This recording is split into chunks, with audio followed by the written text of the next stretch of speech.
الرحمن الرحیم۔ امام زین العابدین علی بن حسین رضی اللہ تعالیٰ عنہ اپنے والد سیدنا حسین رضی اللہ تعالیٰ عنہ سے نقل فرماتے ہیں، وہ فرماتے ہیں کہ رسول اللہ صلی اللہ علیہ وسلم نے فرمایا، جس نے رمضان مبارک میں 10 دن کا اعتکاف کیا تو 2 حج اور 2 عمروں کے برابر اس کا اجر ہے۔ اعتکاف کہتے ہیں کہ اللہ تعالیٰ کا تقرب اور ثواب حاصل کرنے کے لیے مسجد میں ٹھہرنے کو۔ پھر جو مصنون اعتکاف ہے وہ رمضان مبارک کے آخری عشرے میں، آخری 10 دنوں میں کیا جاتا ہے۔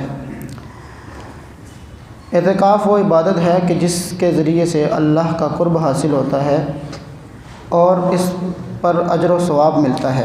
اجر و ثواب کیا ہے؟ فرمایا کہ جو 10 دن کا اعتکاف کرتا ہے تو 2 حج اور 2 عمروں کا ثواب ملتا ہے۔ کتنی بڑی فضیلت کی بات ہے۔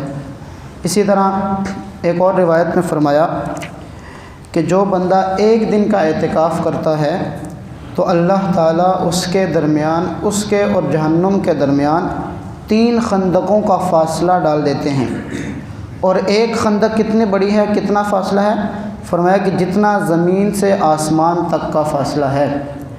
تو گویا اگر وہ رمضان مبارک کے آخری عشرے میں اعتکاف کرتا ہے، 10 دن کا اعتکاف کرتا ہے، تو وہ 30 خندقیں جہنم سے دور کیا جاتا ہے۔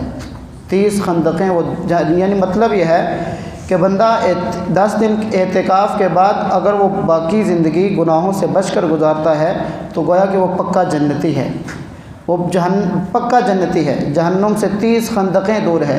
اور خندقوں کا فاصلہ بھی کتنا ہے کہ ایک خندق کا فاصلہ فرمایا کہ زمین و آسمان کے درمیان جتنا فاصلہ ہے وہ ایک خندق کا فاصلہ ہوگا۔ تو یہ بہت بڑی فضیلت کی بات ہے۔ اعتکاف کا جو مقصد ہے وہ ایک مقصد تو یہ ہے کہ لیلۃ القدر کو تلاش کیا جائے، اس کو حاصل کیا جائے، چونکہ لیلۃ القدر، شب قدر، یہ رمضان مبارک کے آخری عشروں کی طاق راتوں میں پائی جاتی ہے۔ تو اس لیے آپ صلی اللہ علیہ وسلم آخری عشرے میں اعتکاف کرتے تھے تاکہ لیلۃ القدر کو حاصل کیا جا سکے۔ اور دوسرا جو مقصد ہے وہ یہ ہے کہ اپنے مولا کی دہلیز سے چمٹ جانا اور اسے راضی کرنا ہے۔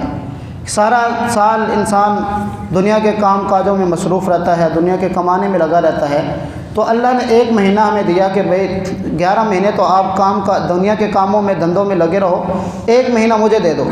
پھر اس 1 مہینے کے آخری جو 10 دن ہیں وہ اللہ کو راضی کرنے کے لیے آ جاؤ۔ معتکف گویا کہ مہاجر کی طرح ہوتا ہے، جو بندہ اللہ کے لیے ہجرت کرتا ہے، اپنا گھر، مال، دولت، بیوی، بچے سب کچھ قربان کرتا ہے اور اللہ کے لیے ہجرت کرتا ہے، تو گویا معتکف بھی وہ اپنے گھر والوں کو چھوڑ کر، اپنے اہل و عیال کو چھوڑ کر، رشتہ داروں کو چھوڑ کر، اپنی مصروفیات سے ٹائم نکال کر وہ اللہ کے در میں آ جاتا ہے اور گویا یوں مخاطب ہوتا ہے کہ اللہ جب تک آپ مجھے معاف نہیں کریں گے، جب تک آپ مجھے ہدایت نہیں دیں گے، تب تک میں آپ کے گھر سے جاؤں گا نہیں۔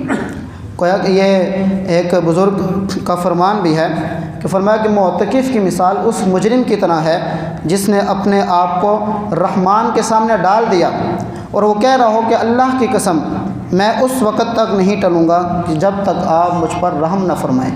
تو اس لیے اعتکاف ایسی عبادت ہے کہ جس کے ذریعے انسان اللہ کا قرب حاصل کرتا ہے اور گناہوں سے معافی کا ذریعہ ہے۔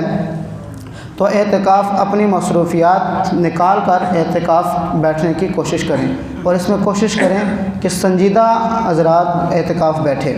چھوٹے بچوں کو اعتکاف میں نہ بٹھائیں کہ مسجد کا تقدس اور مسجد کے جو آداب ہیں وہ اس کا لحاظ نہیں رکھ سکیں گے۔ سنجیدہ جو آدمی ہیں وہ بیٹھنے کی کوشش کریں۔ اور دوسرے نمبر پر یہ جو فضائل ہیں اعتکاف کی جو اہمیت ہے اور فضائل ہیں، یہ گھروں میں بھی جا کر اپنی خواتین کو بھی یہ فضائل سنائیں اور ان کو بھی اس بات کی ترغیب دیں کہ گھروں میں اعتکاف کریں، کیونکہ اعتکاف مسنون ہے مردوں کے لیے بھی اور عورتوں کے لیے بھی۔ تو عورتیں بھی گھر میں اعتکاف کر سکتی ہیں، اپنی مخصوص جو نماز کی جگہ ہے یا مخصوص کوئی گھر کا کوئی حصہ، کوئی کمرہ، کوئی ایک کونا مخصوص کر لیں اور وہاں وہ اعتکاف کر سکتی ہیں۔ اور عورتوں کے لیے تو زیادہ آسان ہے کہ وہ گھر کے کام کاج بھی کر سکتی ہیں۔ یعنی وہ اعتکاف کے دوران اپنی اسی جگہ میں بیٹھ کر وہ گھر کا جو کام کاج ہے، سبزی کاٹنا ہے، کچھ اور کام کرنا ہے، تو وہ بھی کر سکتی ہیں۔ اللہ تبارک و تعالی ہمیں یہ جو فضائل ہیں ان کو حاصل کرنے کی توفیق عطا فرمائے۔